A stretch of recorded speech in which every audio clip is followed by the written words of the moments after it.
Hello everyone, welcome to our YouTube channel. आज की इस वीडियो में आपके साथ जो जी के एस एस बी जेई का जो एग्ज़ाम हुआ है इलेक्ट्रिकल का, तो उसका जो है वो क्वेश्चन पेपर पूरा सॉल्व यहाँ पर आपको करवाने वाला हूँ। और जो भी इसके आंसर होंगे, यानी कि आंसर की भी आपको एक तरह से मिल जाएगी कि इसके कौन से आंसर रहने वाले हैं। और आज मैं जो भी हुआ आज पेपर लीक या कुछ भी जितना भी पूरा कुछ हुआ है वो आज उसके लिए मैं पहले अपोलोजाइज़ करना चाहता हूँ कि मैंने कोई भी उसके रिलेटेड वीडियो नहीं डाला आपके सपोर्ट में या कुछ भी। वो एक्चुअली मेरा एक छोटा सा एक्सीडेंट हो गया था, तो मैं वहाँ पर थोड़ा बिजी था आज। मैं तो बिल्कुल ठीक हूँ भगवान की दया से, लेकिन थोड़ा गाड़ी वगैरह को डैमेजेस हो गई थी, तो मैं वहीं पे था आज पूरे दिन, गाड़ी वगैरह को ठीक करवा रहा था। अभी भी गाड़ी वहाँ पे छोड़ के आया हूँ, तो उसकी वजह से मैं थोड़ा यहाँ पर वीडियो वगैरह नहीं ला पाया। लेकिन अभी मैं आपके लिए पूरा आपका क्वेश्चन पेपर यहाँ पर पूरा सॉल्व करवा दूँगा। तो बाकी अगर आपको कोई डाउट हो या कोई आपको लगे क्वेश्चन वगैरह यहाँ पर मैं गलत करवा रहा हूँ, तो वो आप कमेंट कर देना। बाकी इसका PDF मैंने टेलीग्राम में ऑलरेडी शेयर कर दिया था, तो वहाँ से जाकर आप चेकआउट भी कर सकते हैं। बाकी अगर आपको कोई और डाउट है, कुछ और पूछना चाहते हैं, तो आप कमेंट में पूछ सकते हैं। टेलीग्राम और बाकी सोशल मीडिया के जितने भी लिंक है वो आपको डिस्क्रिप्शन बॉक्स में देखने को मिल जाएंगे। वहाँ पर मैं छोटे से छोटे अपडेट जो हैं वो जो मैं वीडियो के थ्रू नहीं ले पाता हूँ, तो वहाँ पर शेयर कर देता हूँ। तो चलिए अभी बिना टाइम वेस्ट किए सीधा क्वेश्चन की ओर बढ़ते हैं। फर्स्ट क्वेश्चन, इंडक्शन मोटर से पहला क्वेश्चन है। 8 वोल्ट की मशीन है, रन कर रही है, स्पीड दी गई है 7 to 7.5, सप्लाई फ्रिक्वेंसी दी गई है 50 हर्ट्ज। यहाँ पर रोटर फ्रिक्वेंसी पूछी, बहुत ही सिंपल क्वेश्चन है। रोटर फ्रिक्वेंसी क्या होती है? F R equal to S F, जैसा यहाँ पर इस कैंडिडेट ने किया भी है सेम वैसे ही करना है, ठीक है। F R equal to S into F एफ। एस क्या होता है? S equal to N S minus N R upon N S. तो यहाँ पर आप वैल्यूज पुट करके सीधा जैसे ये किया हुआ है, सॉरी यहाँ पर नहीं, ये जो किया हुआ है ना, ये बस वैसे ही करना है। आसान सा क्वेश्चन है, सभी ने आई थिंक ये क्लियर कर भी लिया होगा।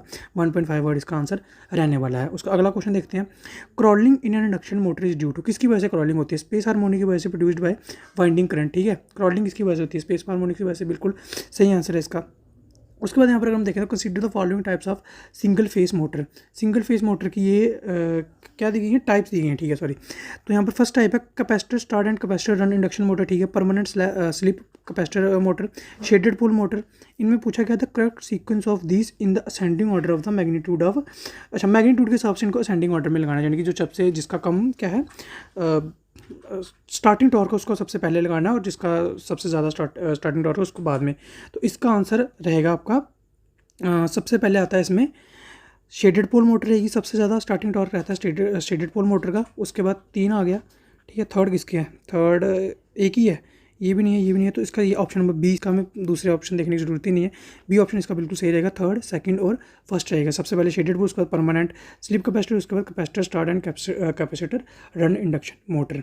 अगला क्वेश्चन देते हैं, question number 4। In a transformer zero voltage regulation at full load is, zero voltage regulation का पूछा है कि फुल लोड पे पॉसिबल होती है कि नहीं होती? Not possible, possible at leading power factor load, possible at leading power factor load, बिल्कुल यही इसका आंसर रहेगा। पॉसिबल होती है लीडिंग पावर फैक्टर लोड पे ही। सबसे आई थिंक सभी को फार्मूला भी पता होगा वोल्टेज रेगुलेशन का, तो कमेंट करके बता देना कि क्या इसका फार्मूला है, ठीक है। उसके बाद कंसीडर द फॉलोइंग टेस्ट।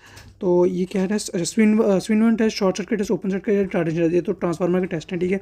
उसके बाद क्या है इसमें? Conducted by the for the determination of voltage regulation, which of the above test are to be, हाँ ठीक है। वोल्टेज रेगुलेशन के लिए कौन सा टेस्ट यहाँ पर किया जाता है? तो ये करा जाता है इसमें यहाँ पर शॉर्ट सर्किट टेस्ट की अगर हम बात करें, और स्विन टेस्ट तो नहीं किया जाता, शॉर्ट सर्किट टेस्ट और ओपन सर्किट टेस्ट, ठीक है। ये तो इसका ऑप्शन आ जाएगा second and third, short circuit test और ओपन सर्किट टेस्ट। हाँ बिल्कुल, short circuit test open circuit किसके लिए किया जाता है? तो ये आ जाएगा इसका ऑप्शन नंबर डी। डी इसका बिल्कुल आंसर सही रहेगा, ठीक है। उसके बाद 5 क्वेश्चन हो गए। 6th क्वेश्चन देखते हैं। Consider the following materials for line conductor. Line conductor के लिए कौन सा मटेरियल यहाँ पर यूज़ करा जाता है? ये भी अच्छा मिक्स्ड ऑप्शन है, इसमें भी क्या पूछा है? The correct sequence of descending order में पूछा है इस बार। जिसका हाईएस्ट होगा उसको सबसे पहले रखना है, उसका सबसे कम होगा उसको लास्ट में रखना है, ठीक है। Descending order of their electrical conductivity सबसे ज़्यादा किसकी होती है? तो सबसे ज़्यादा किसकी होती है? आई थिंक सभी को इसका आंसर पता भी होगा। सबसे ज़्यादा होती है कॉपर की, सबसे पहले आ जाएगा कॉपर। उसके बाद रहता है हमारा सेकंड नंबर पे हार्ड ऑन कॉपर, उसके बाद रहता है कैडमियम कॉपर, फर्स्ट सेकंड ये आ जाएगा, ठीक है। 1 2 वाला कौन सा है? 1 2 ये भी है और ये भी है। उसके बाद देख लेते हैं, थर्ड पार्ट देख लेते हैं। 1 2 hard on copper, cadmium copper, उसके बाद रहता है हमारा एल्यूमिनियम 4, और थर्ड आ जाएगा हमारा स्टील, यानी कि 1 2 4 और ये 3। तो ये कौन सा वाला ऑप्शन आएगा? 1 2 4 3, ए पार्ट इसका बिल्कुल ऑप्शन आपका सही रहने वाला है। उसके बाद आगे नीचे देखें तो what is a drift tube and air tight pipe located in hydro power station. Hydro power station में जो ड्रिफ्ट ट्यूब होती है एयर टाइट, वो कहाँ पर लोकेटेड होती है? तो ये होती है हमारी in between the runner exhaust and the trail race, option number C. Question number 8 था the term surge tank is associated with which type of power plant. Surge tank इसके साथ एसोसिएट करता है हमारा हाइड्रो पावर प्लांट के साथ। तो option क्या है इसमें? अच्छा, इसमें टाइप्स पूछ लेंगे आगे, थर्मल तो इसमें नहीं होगा, ठीक है, एक ऑप्शन आपका एलिमिनेट हो गया यहाँ से। तो 8 आ गया हमारा high head hydro power plant, बिल्कुल ऑप्शन नंबर बी आपका सही रहेगा। क्वेश्चन नंबर 9 देखें, a quarter wave line will be have quarter wave line will behave as an rectifier amplifier transformer या वेरिएबल कैपेसिटेंस। तो ये रहेगा ऑप्शन नंबर सी क्वार्टर, हाँ ट्रांसफार्मर इसका ऑप्शन नंबर सी आपका बिल्कुल सही रहने वाला है। Quarter wave transmission line will behave as an, हाँ बिल्कुल ट्रांसफार्मर इसका सही रहने वाला है।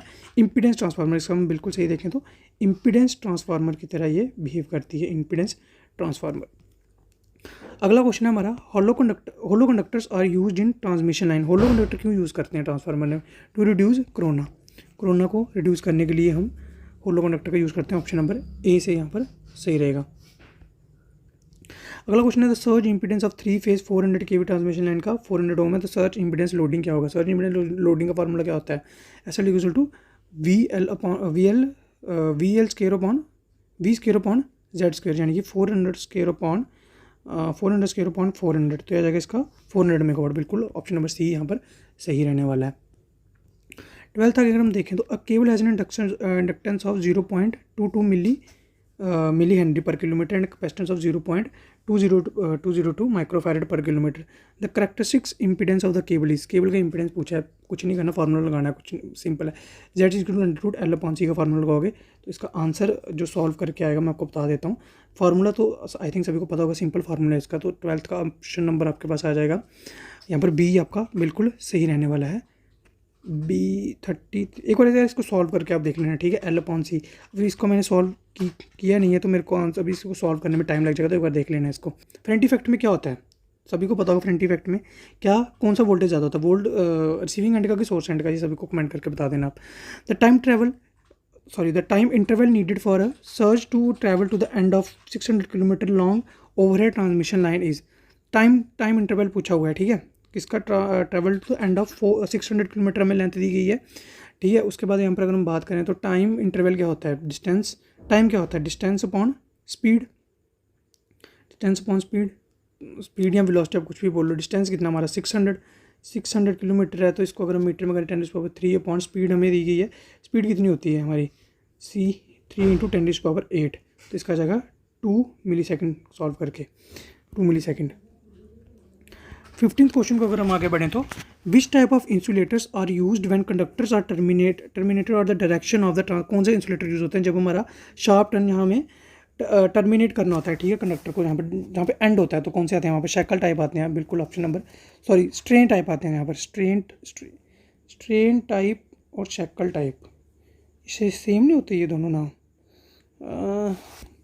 एक बार इसका कमेंट करके बताना यार, मेरे को थोड़ा सा भी याद नहीं आ रहा है, इसको थोड़ा सा मेरे को देखना पड़ेगा। एक बार आप बताना इसका क्या आंसर होगा, थोड़ा सा इसमें डाउट आ रहा है मेरे को अभी, तो एक बार मेरे को देखना पड़ेगा, मैंने देखा नहीं शायद इसको अच्छे से। विच type of terminator the direction of the transmission, एक बार इसको कमेंट करके आप बता देना इसका शैकल आएगा कि स्ट्रेन आएगा। एक बार मेरे को भी याद, ये दोनों तो एलिमिनेट हो जाएंगे सीधे से। पिन टाइप भी आपको पता कहाँ लगता है, सस्पेंशन टाइप भी सभी को पता है, पढ़ते हैं आप। स्ट्रेन टाइप और शैकल टाइप में एक बार मेरे को कमेंट करके बता देना क्या है इसका करेक्ट आंसर, एक बार मैं भी खुद देख के कमेंट कर दूंगा नीचे पिन में। तो क्वेश्चन नंबर 16 अगला देख लेते हैं। Load frequency control is achieve by properly matching the individual machine से turbine input. What is, video नहीं तो बहुत लेंथी हो जाएगी। What is a peak power demand, peak formula, यार ये तो सिंपल क्वेश्चन है, आई थिंक सभी ने ये पढ़ के, क्योंकि एवरेज लोड क्या होता है, ये demand, load factor, maximum demand, ये सब कुछ आई थिंक ये छोटे छोटे फार्मूले सभी को पता होंगे। तो इसका क्या आंसर है सभी कमेंट करके एक बार बता देना, सभी ने आई थिंक किया भी होगा, ये आसान क्वेश्चन है। पीक लोड का फार्मूला रखना, कुछ नहीं होगा। लोड फैक्टर क्या होता है, load factor is equal to हमारा होता है, पीक लोड क्या होता है, average load upon load factor, तो ये फार्मूला लगेगा यहाँ पर, average load, peak load is equal to average load upon load factor. Question number 19 है, a power station has a peak demand of, मैंने कौन सा फार्मूला बताया इधर ये, हाँ ठीक है, power station has a peak demand of 2500 kilowatt and generates approximately 4.5 kilowatt hour annually, but is estimated load factor पूछा हुआ है। तो इसमें क्या होगा लोड फैक्टर का फार्मूला, वही load factor is equal to क्या होता है, peak demand upon maximum demand, यही लगेगा इसमें, फार्मूला इनटू परसेंटेज में कर लेना, ठीक है।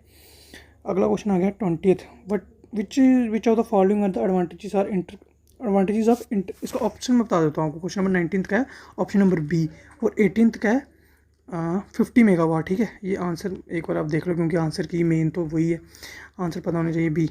उसका 20 का देख लेते हैं। Which of the following are the advantages of interconnected operation of power system. Advantages क्या होती है इंटरकनेक्टेड पावर सिस्टम की? A, less reverse capacity requirement, more liability, high power factor, reduction in short circuit level. तो ये था आपका less reverse capacity requirement और मोर liability. ए 1 और 2 आपका यहाँ पर सही हो जाएंगे। ऑप्शन नंबर सी आपका यहाँ पर सही रहने वाला है। क्वेश्चन नंबर, अगर आपको किसी क्वेश्चन में लग रहा है कि थोड़ा आप अगर को लग रहा है कि थोड़ा गलत हूँ मैं या कुछ और आंसर इसका हो सकता है, तो आप प्लीज़ कमेंट करके बता देना। We are open for any discussion. मेरे से भी गलती हो सकती है कुछ भी, मतलब मैं कोई भगवान नहीं हूँ कि अगर क्वेश्चन सही हो, कुछ गलती मेरे से भी हो सकती है। तो अगर आपको लग रहा है कि कुछ आपके हिसाब से ये आंसर होना चाहिए, मैंने गलत दिया है, तो आप कमेंट करके मेरे को बता देना या टेलीग्राम पर मैसेज कर लेना, मैं एक बार उसको चेक कर लूँगा। कमेंट में ज़रूर बताना आप। और अगर वीडियो अच्छी लगे तो इसको लाइक भी कर देना और शेयर भी कर देना अपने दोस्तों के साथ। क्वेश्चन नंबर 21 था, what is the efficiency of an alternative, the output is 25 kilowatt and loss is 2 kilowatt. Efficiency पूछिए, एफिशिएंसी का फार्मूला क्या होता है? ये पर यूनिट में निकाल के कर लेना इसका। एंड जैसे ये पर यूनिट में एफिशिएंसी का फार्मूला होता है output upon output plus loss. Output क्या है हमारा 25 किलोवाट और लॉस का हमारा 25 प्लस 2, तो ये निकाल के क्या आ जाएगा? निकाल के हमारे पास आ जाएगा देखो 92.59%। अगला क्वेश्चन है हमारा, the 3 phase impedance of 3 phase transmission है 2 पर। हाँ, ये वाले क्वेश्चन को मेरे को थोड़ा ध्यान आ रहा था, 2 पर यूनिट वाला मैंने देखा था, पर यूनिट वाला क्वेश्चन इसलिए। पर यूनिट 2 पर यूनिट है, ठीक है, 3 फेज ट्रांसमिशन का ऑन बेस ऑफ 100।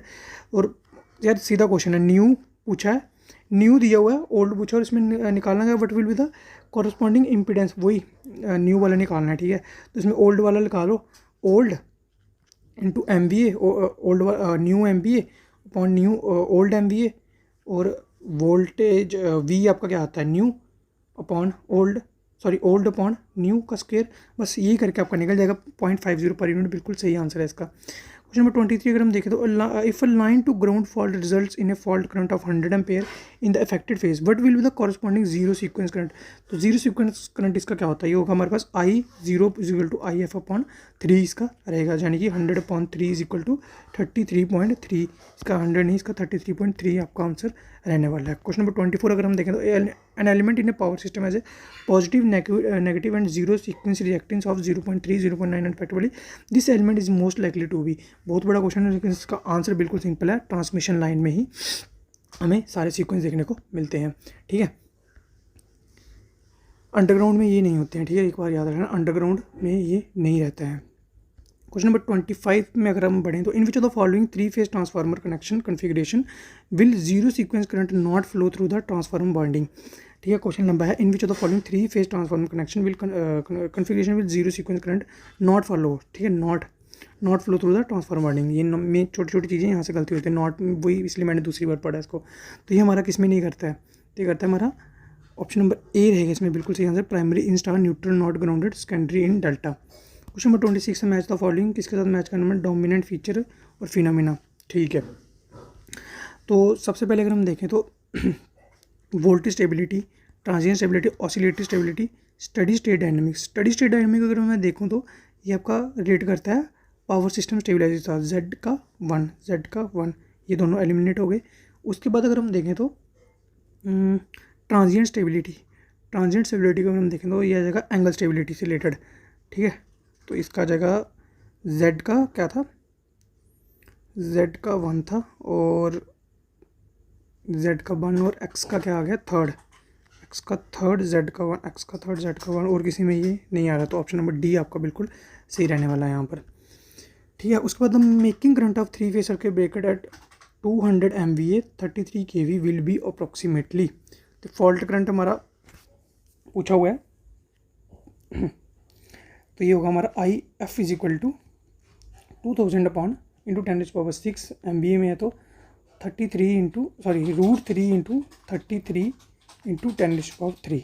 तो इस तरह से इसको सॉल्व करके जो हम करेंगे तो इसका आ जाएगा 34.99, जो कि होगा approximately 35 kilo ampere.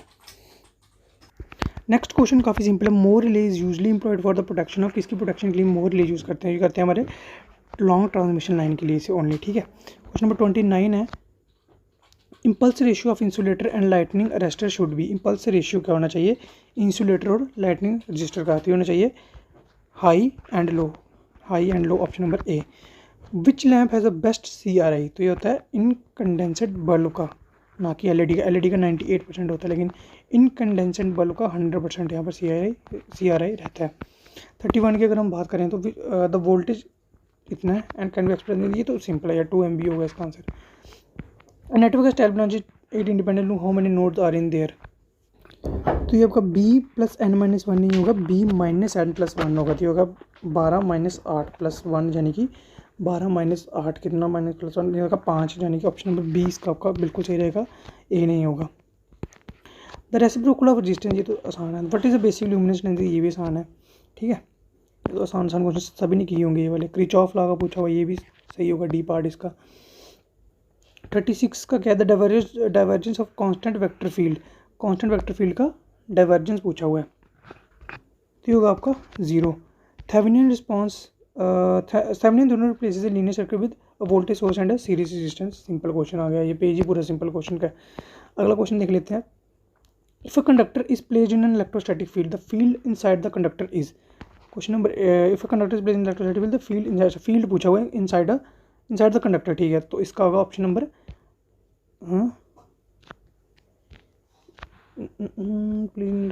Field inside the conductor is, तो इसको मैं आपको एक बार कमेंट देख के बता दूंगा, ठीक है, थोड़ा सा इसमें थोड़ा डाउट आ रहा है।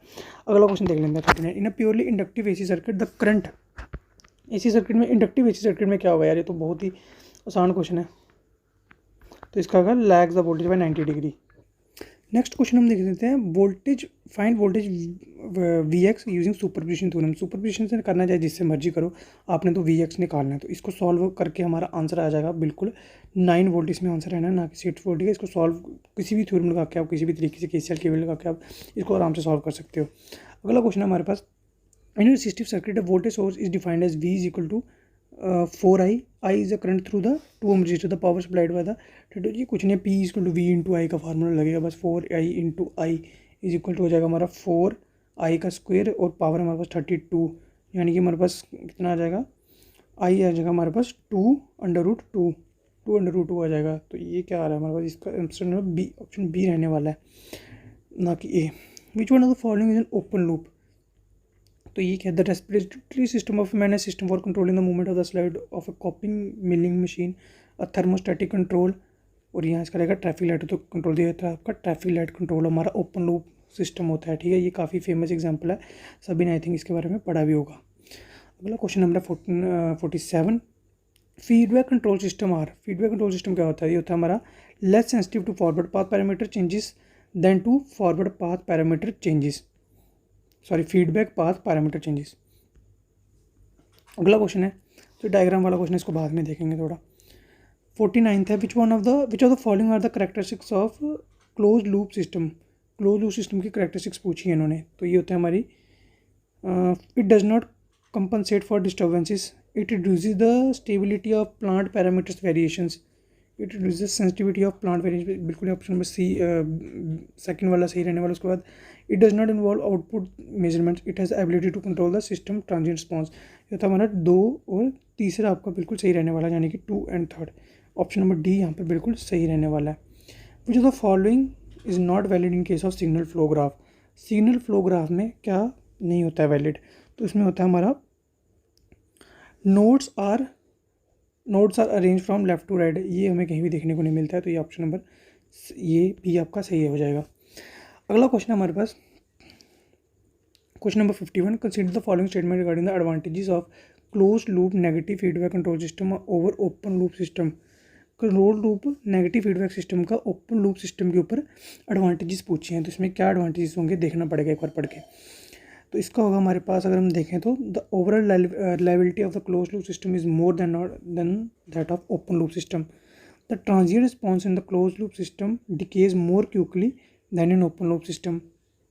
उसके बाद है, in an open loop system closing of the loop increases the overall gain of the system, in the close loop system the factor variation of component parameters on it performance is reduce, हो जाएगा इसका second और fourth आपका option सही रहने वाला है इसका, ठीक है, ये आ जाएगा second and fourth.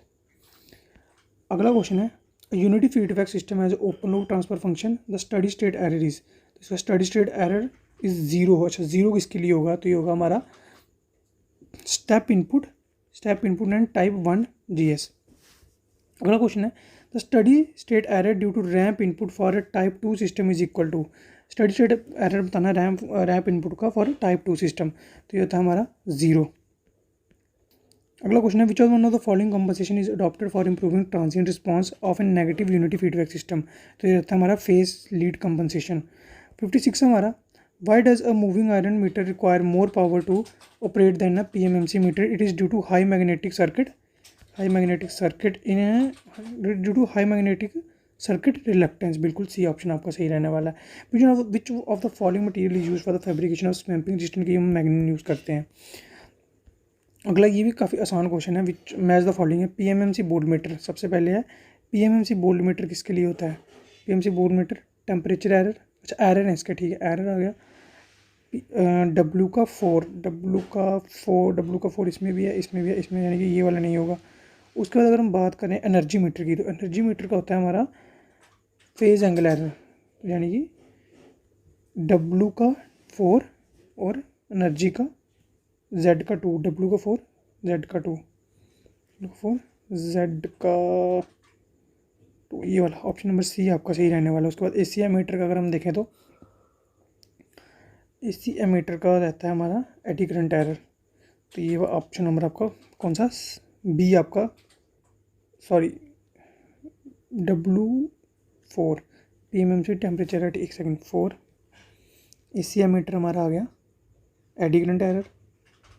4-1 current transfer हमारा आ गया फेज एंगल एरर, ठीक है, हाँ ठीक है, फेज एंगल आ रहा था करंट ट्रांसफर में, और एनर्जी मीटर में आता हमारा, यार ये इसमें थोड़ा सा इसमें भी मेरे को डाउट आ रहा है, इसमें ये वाला रहेगा 1, ये एक बार मैं आपको बता दूंगा कमेंट में, ठीक है। अगर अलग से वीडियो में जो मेरे को डाउट आ रहे हैं जिन क्वेश्चन में, मैं आपको एक बार फिर से आपको बता दूंगा, जो 2-3 क्वेश्चन मेरे को थोड़ा उसमें डाउट लग रहा है खुद भी।